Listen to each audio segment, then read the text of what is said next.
In 2020, the Mayflower 400th anniversary will start a year-long commemoration, a year-long programme of cultural events. It's the 400th anniversary of the sailing of the ship from England, from Plymouth in the UK to Plymouth, Massachusetts in the US. Arguably, probably one of the most significant voyages in maritime history. The story of the ship starts long before 1620.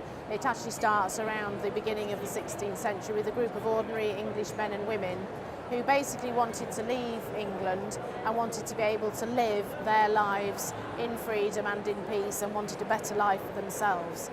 That contemporary relevance to themes of migration that we see and hear today is really important, and what we're trying to do is we're trying to use the 400th anniversary to commemorate the people who sailed on the ship, the passengers and the crew, but also to explore the people and the places behind that remarkable journey. Over the past 5 years, we've been developing a partnership of the destinations who are connected and touched by that story, the local communities. And what we've been doing is we've been identifying places of interest for people to visit and to see. Places where not only can you see somewhere that your descendants or ancestors may have lived, but also places that will show you an experience that is uniquely English.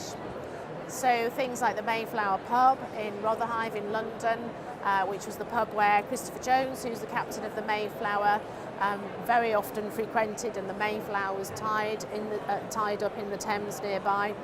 You can go into the Mayflower pub, you can sign a visitor's book if you're a descendant, and you can experience quality English food and of course beer.